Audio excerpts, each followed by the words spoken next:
At a point of the film, there's this character that claims that Jonah Hill is a sex predator. Where did they get that from? Ask me about my wiener. Oh, I see. I can change, I can change, I can change, I can change. I can change, I can change, I can change. If it helps you fall in love.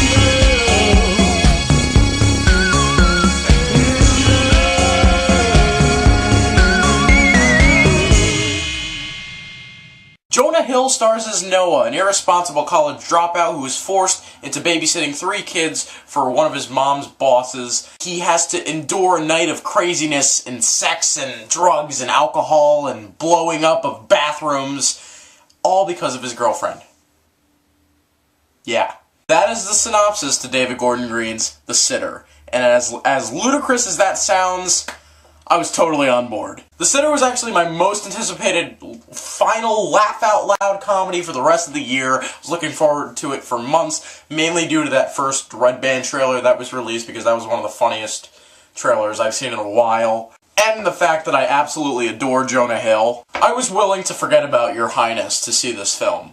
This film also stars Ari Grainer, J.B. Smoove, that's an awesome name, Sam Rockwell, Max Records, and extended cameo by Method Man.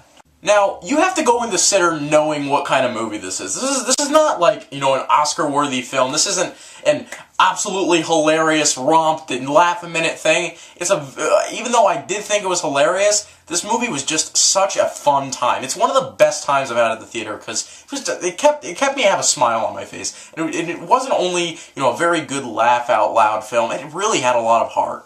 The direction by Gordon Green is vibrant, as usual, and it's exuberant, and this guy is really comfortable when it comes to directing a comedy that he's really into. For Your Highness, I really didn't buy that he was really into this film, and he just made it just to make it. The editing is fast, quick, it gets to the point, and with a runtime of 81 minutes, that is awesome. The script is unbalanced, though, throwing in convenient coincidences and tons of predictable cliches, but that is all forgiven due to most of the characters, because a lot of the characters in this movie are really likable.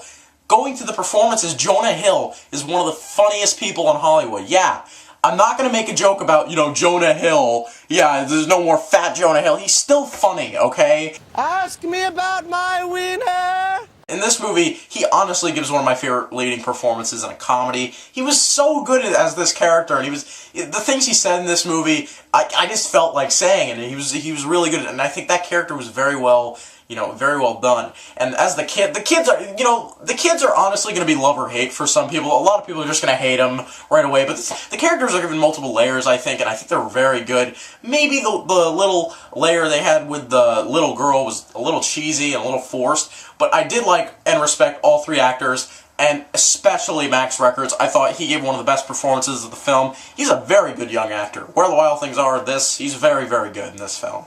Now, one of the big draws to a lot of film fans in this film is Sam Rockwell. Sam Rockwell, but to me, his performance was like a cheeseburger without cheese. I mean, it was still good, it was still a very good, juicy performance. Ask me about my wiener. But it was just missing that spark that I wanted. Yeah, there was scenes in this film with Sam Rockwell, 3 to be exact, or 4, and he was really funny. It's just I wanted more with this character. I just wanted more.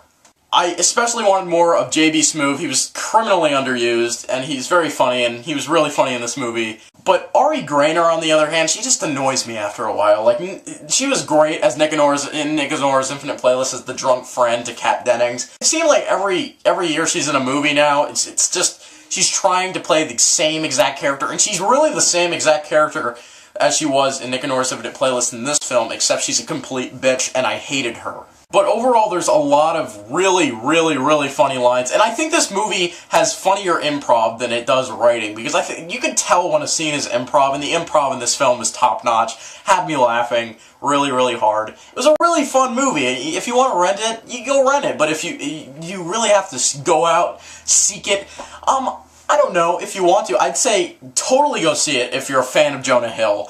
If not, you can stay home for it. I really liked it a lot. 8.5 out of 10. It's on par with 30 Minutes or Less, but I like this more than 30 Minutes or Less. I don't understand all the hate it's getting. Richard Roeper gave it like an F. So Wow. I'm Mr. Google. Don't forget the ski cap, subscribe, and 8.5 out of 10 for The Sitter. Whipped cream pouring like waterfalls. And a little side note, after I saw this film, a couple hours after I saw it, I had to babysit. No, I didn't get punched by an angry black woman. Ask me about my wiener.